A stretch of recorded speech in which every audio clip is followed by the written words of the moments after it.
Hello dear students. जैसे कि आपने मुझसे रिक्वेस्ट किया था कि सर हमें वीडियो लेक्चर सेंड कर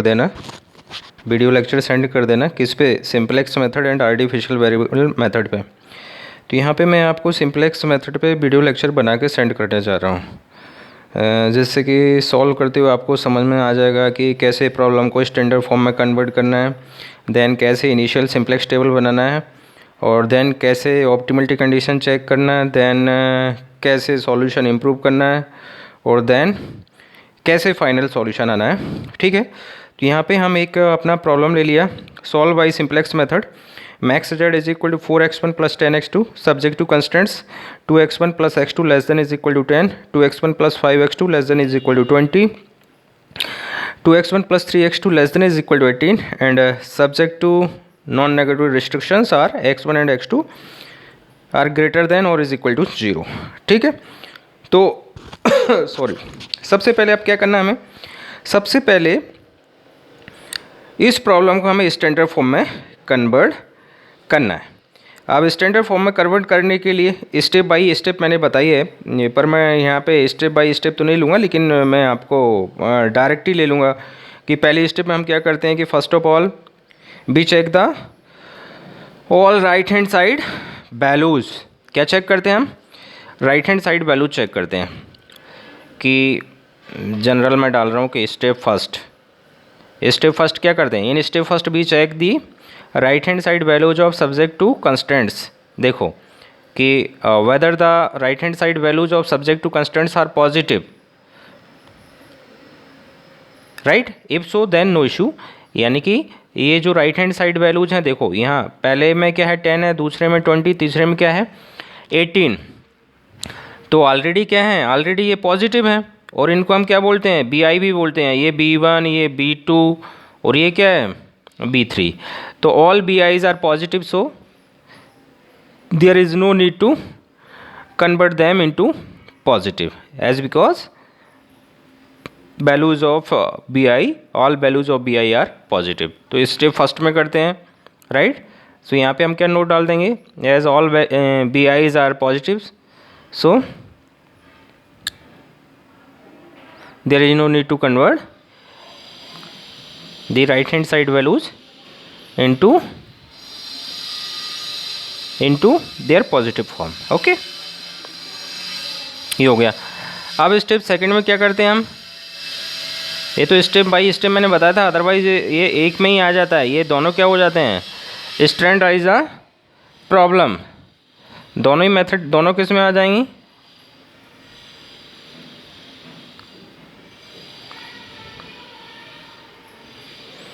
स्टैंडर्डाइज द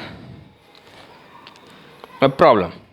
यानी कि कभी कभी ऐसे भी हो जाता है कि स्टेप 1 स्टेप 2 दोनों ही स्टैंडर्डाइज द प्रॉब्लम में हो जाती है। मीन्स दैट हमें we have to convert given problem into its standard form. तो स्टैंडर्ड फॉर्म में बनाने के लिए हम क्या करते हैं, पहले तो ऑब्जेक्टिव फंक्शन अभी मैं ऐसे ही बना के डाल देता हूँ, max Z is equal to 4x1 plus 10x2 and subject to linear constant. ये सब्जेक्ट टू लीनियर कंस्टेंट, इसको शॉर्टकट में हम ये भी बोल सकते हैं STL, subject to linear constant. तो इसको हमें क्या बनाना है, इक्वेशन में कन्वर्ट करना है। अब ये इनइक्वलिटीज़ हैं, तो वो साइन, जो भी साइन होता है वो साइन के अकॉर्डिंग हम उनको इक्वेशन में कन्वर्ट कर सकते हैं। जैसे पहली इनइक्वलिटी है, इसका साइन क्या, less than is equal to. तो इसको इक्वेशन में बनाने के लिए हम क्या करेंगे, 2x1 plus x2, left hand side में कुछ ऐड करना पड़ेगा जिससे कि इज इक्वल टू में कन्वर्ट हो जाएगा। तो जब less than is equal to sign है तो लेफ्ट हैंड साइड में हम सेलेक्ट वेरिएबल ऐड कर देते हैं। तो S1 इज इक्वल टू क्या होगा 10, यहाँ दूर ले रहा हूँ मैं इज इक्वल टू 10 क्योंकि यहाँ मैं और कुछ करूँगा वो आपको बताऊँगा बाद में। तो ये इक्वलिटी में कन्वर्ट हो गया। हाँ, दूसरा देखो 2x1 plus 5x2 less than is equal to 20, तो इसको भी इक्वेशन में कन्वर्ट करना है। तो यहाँ भी less than is equal to sign है, तो यहाँ भी लेफ्ट हैंड साइड में सेकंड सेलेक्ट वेरिएबल ऐड हो जाएगा। जैसे ये हो जाएगा आपका 2x1 plus 5x2 plus S1 तो आ ही गया प्लस S2 और is equal to 20। Okay, similarly यहाँ भी less than is equal to sign है, तो यहाँ पे भी हम क्या कर लेंगे, यहाँ पर भी हम select variable, third select variable, क्योंकि S1 S2 आ गया, अब यहाँ पे S3 ऐड हो जाएगा। तो 2x1 plus 3x2 plus S3 is equal to 18। तो देखो ये भी इक्वेशन मिल गया, ये भी इक्वेशन मिल गया, ये भी इक्वेशन मिल गया, राइट। तो और वी आर जो S1 S2 S3 हैं वो S1 S2 S3 क्या है, स्लैक वेरिएबल्स हैं, क्योंकि slack variable left hand side में हमने ऐड किया हुआ है, जिससे कि ये इनइक्वालिटीज इक्वेशन में कन्वर्ट हो गया। एंड क्या होता है लास्ट वाला नॉन नेगेटिविटी रिस्ट्रिक्शंस। तो x1 x2 तो already greater than is equal to 0 है, जो कि डिसीजन वेरिएबल्स हैं। एंड S1 S2 S3 ये भी कैसे रहेंगे, greater than is equal to 0 रहेंगे। तो ये subject to non negativity conditions हो गई। अब क्या करेंगे, देखो इसको सब्जेक्ट टू लीनियर कंस्टेंट्स को को इक्वेशन में कन्वर्ट करने के बाद हम वापस ऑब्जेक्टिव फंक्शन पे आ जाते हैं, क्योंकि ऑब्जेक्टिव फंक्शन में क्या होता है, ऑब्जेक्टिव फंक्शन में सारे वेरिएबल्स आते हैं। तो अभी तो यहाँ ओनली डिसीजन वेरिएबल्स हैं 4x1 + 10x2, लेकिन और बाकी के रेस्ट ऑफ द वेरिएबल्स कौन से हैं, S1 S2 S3। तो तीनों वेरिएबल्स के लिए हमें क्या करना पड़ेगा, यहाँ कॉस्ट असाइन करनी पड़ेगी ऑब्जेक्टिव फंक्शन में, ओके। तो यानी कि ये क्या हो जाएगा, देखो S1 S2 S3, तो S1 S2 S3 के लिए है ना 0 कॉस्ट हम असाइन करते हैं, तो ये 0 S1 + 0 S2 + 0 S3। तो स्लैक वेरिएबल के लिए हम क्या करते हैं, 0 कॉस्ट असाइन करते हैं ऑब्जेक्टिव फंक्शन में। तो ये हमारा अब ऑब्जेक्टिव फंक्शन बन गया, ओके। तो फाइनली अब ये जो प्रॉब्लम है, वैसे तो ये स्टैंडर्ड फॉर्म में कन्वर्ट हो गया ये प्रॉब्लम, लेकिन थोड़ा सा एक चीज़ और कर देते हैं, जैसे कि अभी जैसे देखेंगे subject to linear constant 1, S1 अकेला है, यहाँ S2 S3 एब्सेंट है, तो हम इसको ऐसे भी कर सकते हैं 0 S2 + 0 S3, ओके। यहाँ S2 प्रेजेंट है but S1 and S3 absent है, तो ये 0 S1 + 0 S3। यहाँ पे S3 प्रेजेंट है बट थर्ड वाले में S1 एंड S2 एब्सेंट है, तो इसको ऐसे कर सकते हैं 0 S1 + 0 S2, ओके। अब वैसे हम यहाँ और सही कर सकते हैं, देखो फर्स्ट में तो कोई ऑर्डर में ही है, S1 के बाद S2 S2 के बाद S3 है, बट यहाँ पे देखेंगे S2 पहले आ गया, कायदे से यहाँ क्या आना चाहिए, S1 पहले आना चाहिए। तो इसको हम ऐसे कर सकते हैं 0 S1 + S2। अब मैं कर देता हूँ यहाँ पे, देखो ये तो आपको क्लियर हो गया ना, S2 + 0 S1 + 0 S3, but S1 S2 S3 में लाने के लिए हम क्या करेंगे, ये मैंने कर दिया यहाँ पे ये 0 S1, और ये क्या हो गया plus S2, 0 S1 + S2 + 0 S3। Similarly यहाँ S3 पहले आ रहा है और S3 कैसे आना चाहिए, बाद में आना चाहिए, तो ये 0 S1 + 0 S2 के बाद आएगा प्लस S3 यहाँ। तो मैंने ये कर दिया, ये 0 S1 राइट + 0 S2 और देन ये S3 दिख रहा है ना, ओके। तो ये 0 S1 + 0 S2 + S3 = 18। तो अब ये जो प्रॉब्लम है आपका, ये स्टैंडर्ड फॉर्म में कन्वर्ट हो गया, क्योंकि इसका ये ऑब्जेक्टिव फंक्शन है, ये subject to linear constants equation में कन्वर्ट हो गया, और ये नॉन नेगेटिव रिस्ट्रिक्शंस हैं। अब हम क्या करते हैं थर्ड स्टेप में, स्टेप थर्ड में हम क्या करते हैं, construction of initial simplex table, right, construction of initial simplex table and initial solution.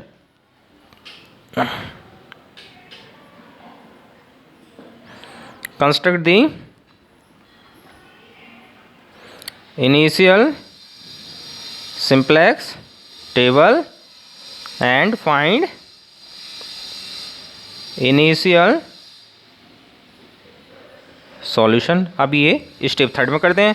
तो इनिशियल सिंप्लेक्स टेबल बनाने के लिए मैंने आपको बताया है कि इनिशियल सिंप्लेक्स टेबल हम कैसे बनाते हैं। देखो एक डमी टेबल मैं बना रहा हूँ पहले, राइट, क्या बना रहा हूँ, डमी टेबल। तो उसमें कितने कॉलम होंगे वो आपको पता चल जाएगा। उस टेबल का जो पहला कॉलम होगा वो क्या होगा, बेसिक वेरिएबल के लिए होगा। किसके लिए, बेसिक वेरिएबल के लिए, राइट। और जो दूसरा कॉलम होगा कॉस्ट ऑफ सीबी कॉलम बोलते हैं इसको, cost of basic variables in the objective function, ठीक है। देन हम आते हैं बॉडी मैट्रिक्स में। देन कहाँ आ जाते हैं, बॉडी मैट्रिक्स में। तो पहले सबसे पहले डिसीजन वेरिएबल्स, तो यहाँ पे कितने डिसीजन वेरिएबल्स हैं, ओनली 2 डिसीजन वेरिएबल्स हैं, x1 और ये x2। Then slack variable, surplus variable या आर्टिफिशियल वेरिएबल जो भी हैं, तो यहाँ पे कितने वेरिएबल्स हैं, 3 हैं, S1 S2 S3, ओके। अब इसके बाद नेक्स्ट कॉलम आता है एक्स बी कॉलम। क्या आता है? X B column. तो ये हमारा हो गया एक्स बी कॉलम। और उसके बाद एक और ये कॉलम आएगा, वो मैं अभी बाद में बताऊंगा। इसके बाद जो एक और कॉलम आ रहा है जिसको कि हम क्या कर सकते हैं, जो कि आएगा आपका मिनिमम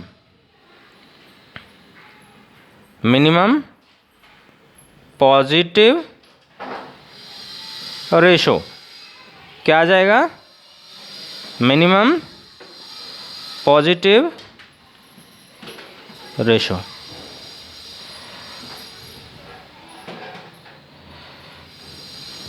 ओके, तो ये मिनिमम पॉजिटिव रेशो के लिए आ जाएगा। अब सबसे पहले हम बात करते हैं कि इसमें कितनी रोज होंगी अभी बेसिक वेरिएबल में।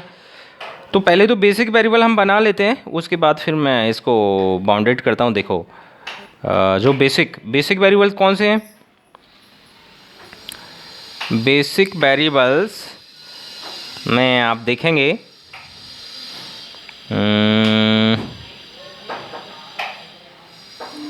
जो कि आपने ऐड किए हैं। कौन कौन से वेरिएबल ऐड किए हैं? Select variables S1 S2 S3, तो वो बेसिक में आएंगे। S1 S2 then S3। Okay, अब इसके बाद यहाँ से ये आपका S1 S2 S3 के बाद बेसिक में कुछ भी नहीं आएगा, तीनों ही आएंगे।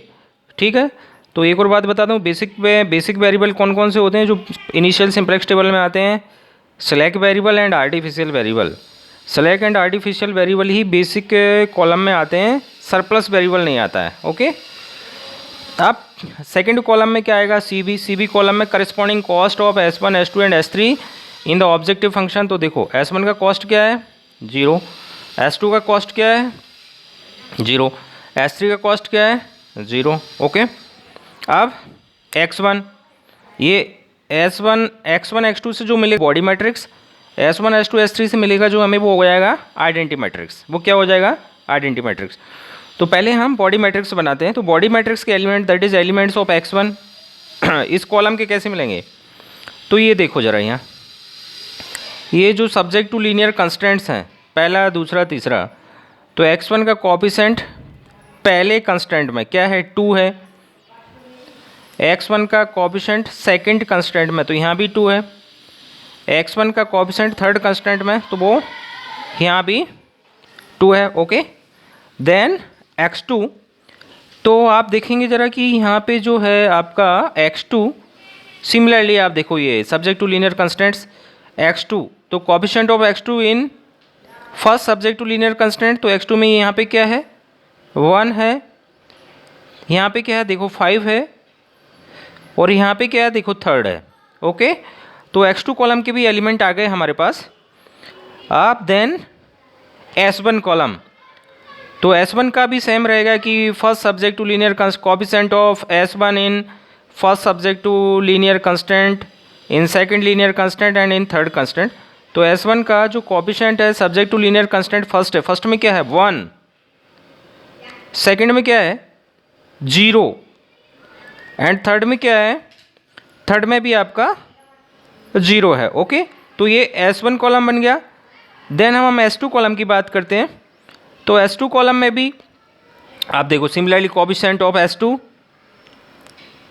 इन सब्जेक्ट टू लीनियर कंस्टेंट्स, तो पहला दूसरा तीसरा क्या है? 0।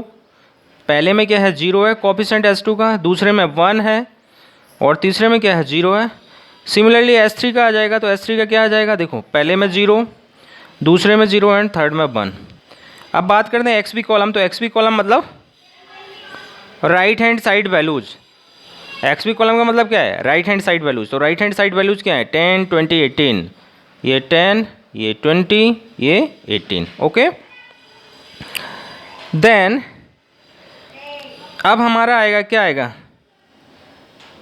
CJ रो। अब नीचे हम आ जाते हैं CJ रो पे।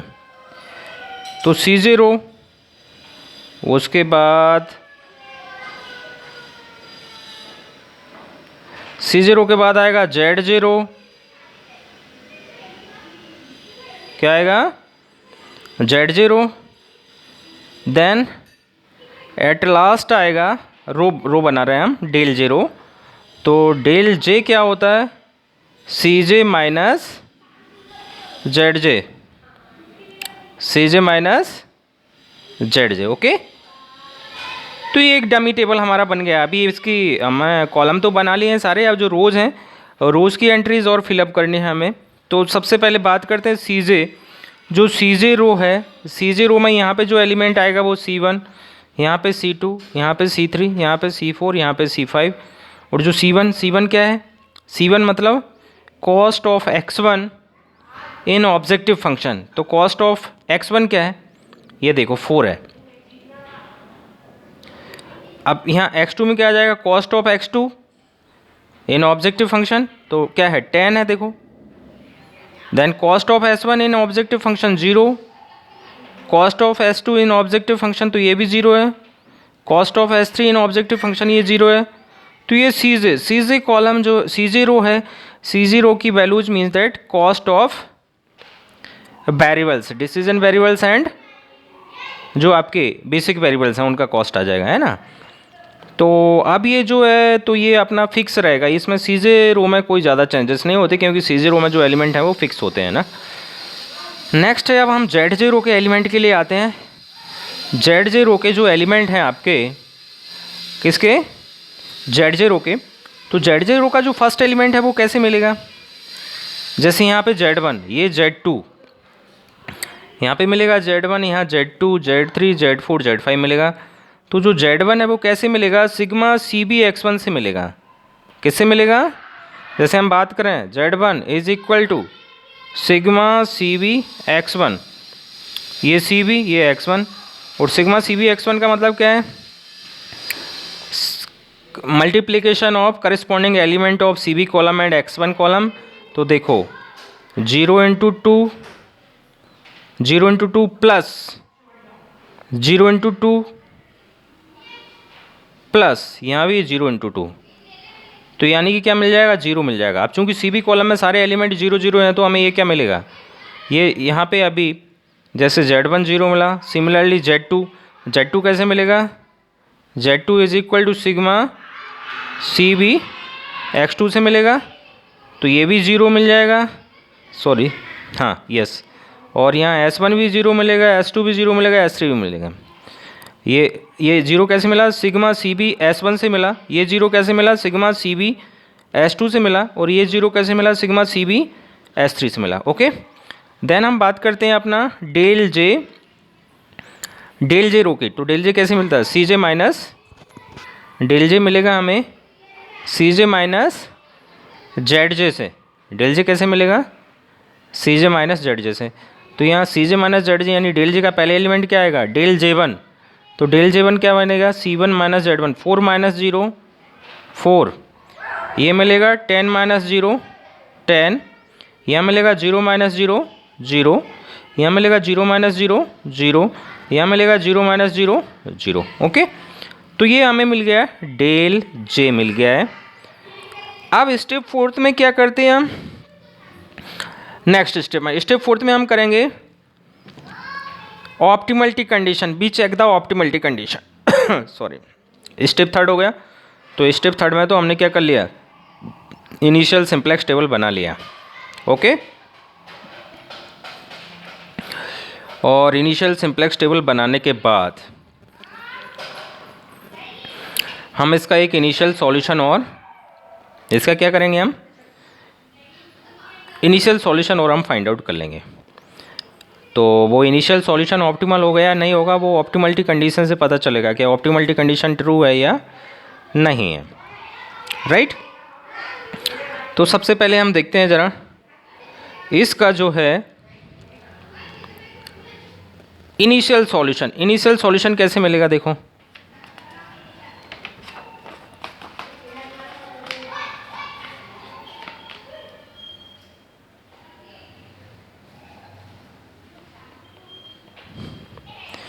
इनिशियल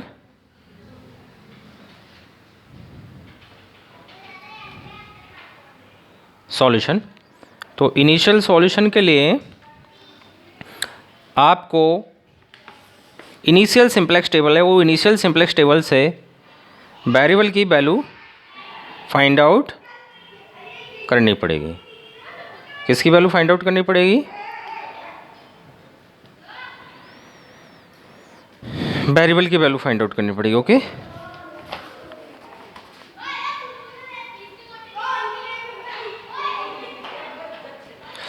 तो इनिशियल सॉल्यूशन में देखेंगे हम यहाँ पे S1 की वैल्यू क्या मिलेगी 10, S2 की वैल्यू क्या मिलेगी 20 एंड जो है S3 की वैल्यू क्या मिलेगी हमें 18 मिलेगी, क्योंकि ये बेसिक वेरिएबल्स हैं। तो बेसिक वेरिएबल की वैल्यू हमें, जो बेसिक वेरिएबल्स हैं उनकी हमें वैल्यूज XV कॉलम से मिल जाती हैं और नॉन बेसिक वेरिएबल्स की वैल्यू 0 हो जाती हैं। तो S1 10, S2 20 एंड S3 18 मिल गया यहाँ से। S1 10, S2 20 एंड S3 कितना मिल गया?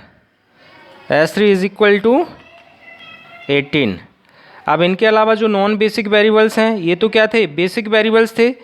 तो इनके अलावा जो बेसिक में जो वेरिएबल प्रेजेंट है उनको, बेसिक में जो वेरिएबल नहीं है उनको हम नॉन बेसिक वेरिएबल बोलते हैं। तो x1 x2 कैसे हैं? नॉन बेसिक वेरिएबल हैं और नॉन बेसिक वेरिएबल की वैल्यू क्या हो जाती है? 0 हो जाती है।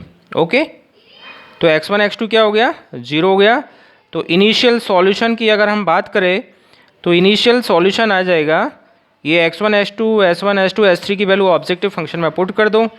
तो ये ऑब्जेक्टिव फंक्शन है 4x1 plus 10x2 plus 0s1 plus 0s2 plus 0s3। तो ये तो टोटल मिला के 0 ही आएगा। 4x1 प्लस 10x2 में भी अपन x1 0 एंड x2 0 पुट करेंगे तो ये भी आपका क्या आ जाएगा? 0 आ जाएगा। तो इनिशियल सॉल्यूशन क्या आ गया? 4 into 0 plus 10 into 0 plus 0 plus 0 plus 0 यानी कि 0 हो गया। तो ये इनिशियल सॉल्यूशन आया 0। अब चेक करते हैं कि ये ऑप्टिमल सॉल्यूशन है या नहीं है। तो ऑप्टिमल सॉल्यूशन होने के लिए अगर हमारे पास जो ऑप्टिमलिटी कंडीशन है वो सेटिस्फाई होती है तो ये सॉल्यूशन क्या हो जाएगा? ऑप्टिमल सॉल्यूशन हो जाएगा, अदरवाइज़ ये ऑप्टिमल सॉल्यूशन नहीं होगा। तो देखो कौन सा केस है ये? मैक्सिमाइजेशन केस है। और मैक्सिमाइजेशन केस के लिए जो डेल जे वैल्यू है कैसी होनी चाहिए?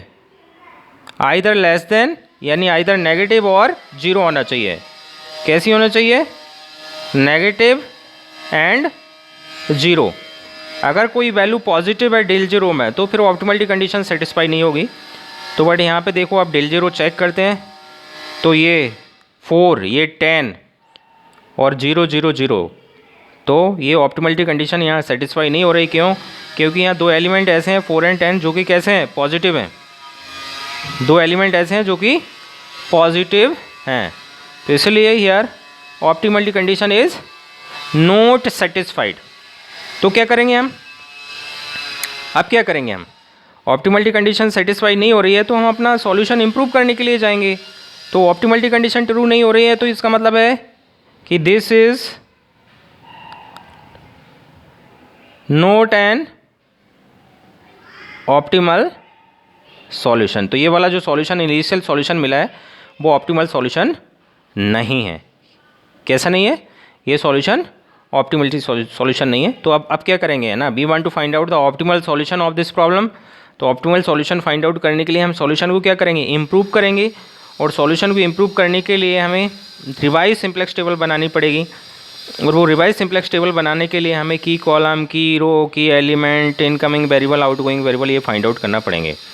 तो सबसे पहले तो आप यहाँ देखेंगे कि की कॉलम कौन सा बनेगा। तो मैक्सिमाइजेशन केस के लिए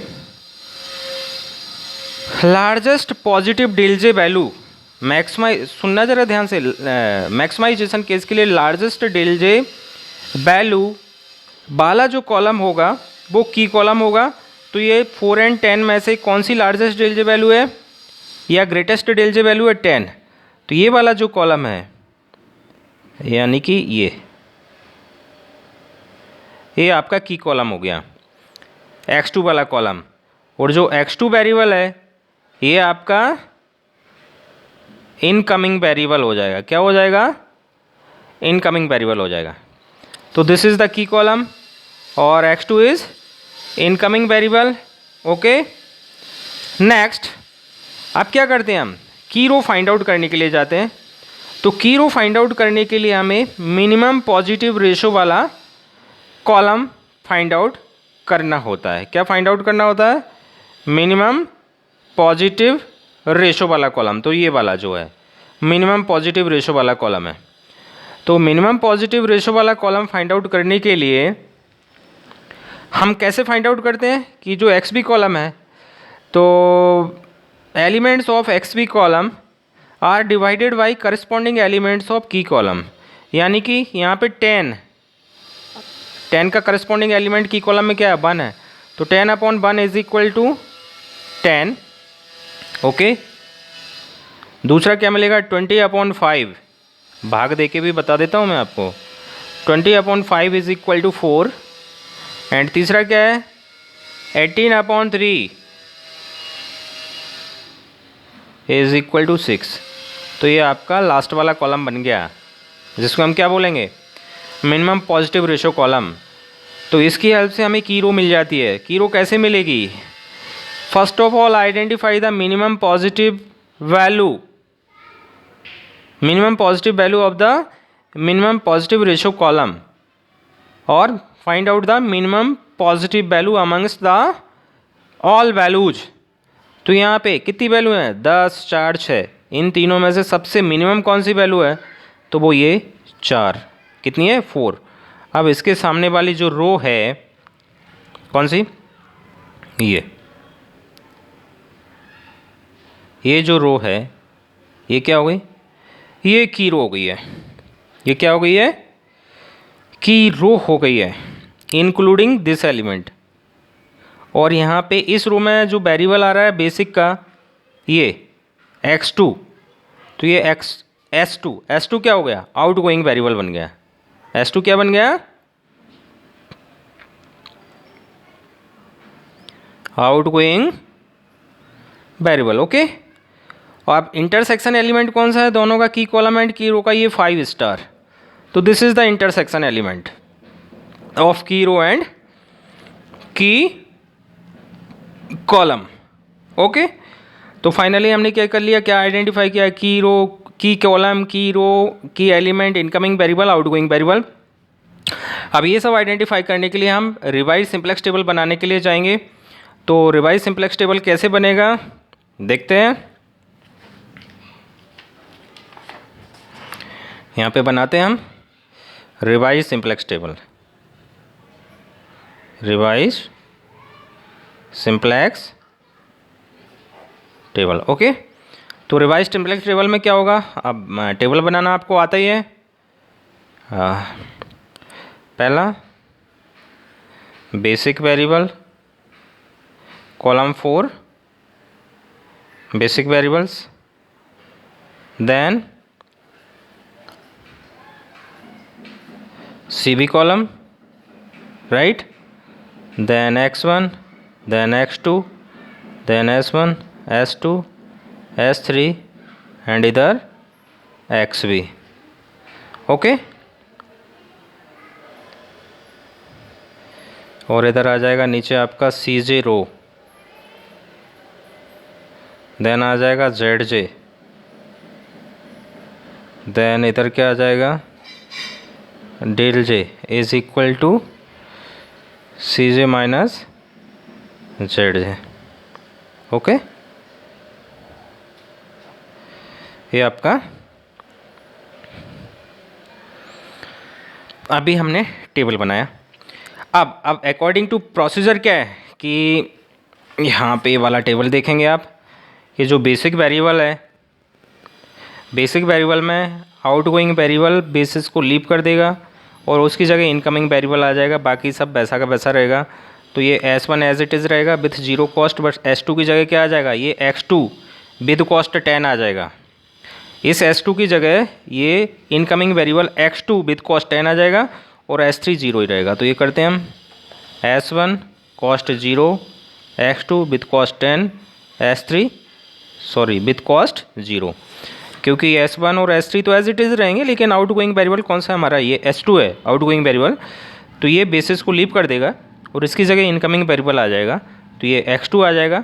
और पहले s2 की कॉस्ट 0 थी, लेकिन अब जब x2 है तो x2 की कॉस्ट क्या आ जाएगा 10। तो हम रिप्लेस करेंगे आउटगोइंग वेरिएबल को with incoming variable, from incoming variable with cost. Okay, अब then x1 x2 s1 s2 s3 आ जाता है। अब क्या कहते हैं, अभी रिवाइज सिंपलेक्स टेबल है, देखना ज़रा।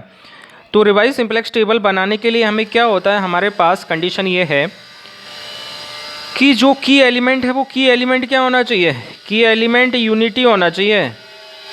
की एलिमेंट कैसा होना चाहिए 1। और की एलिमेंट को 1 बनाने के लिए हम क्या करेंगे, जो R2 रो है, R2 रो में ही है ना की एलिमेंट, उसको 5 से डिवाइड कर देंगे। तो यानी कि हम लेंगे be take operation in R2 old, किस में R2 ओल्ड में, और R2 old is divided by 5, क्योंकि 5 है ना, 5 से डिवाइड कर देंगे तो हमें क्या मिल जाएगा, हमें न्यू R2 मिल जाएगा। तो देखो 5 से डिवाइड करने पर यहाँ पे क्या मिलेगा 2/5, यहाँ 1, तो करते हैं ये आपका 2/5, यहाँ पे 1 मिला। ओके, देन 0/5 0, 1/5 और 0 और 20/5 4 मिल जाएगा। तो 0, देन यहाँ पे 0, देन 1/5, देन 0, देन 4 मिल गया। तो ये तो हमें R2 न्यू R2 रो मिल गई है। अब यहाँ पे ये R1 रो भी चाहिए और ये R3 रो भी चाहिए। अब क्या करते हैं हम, देखो R1 न्यू फाइंड आउट करने के लिए जाएंगे।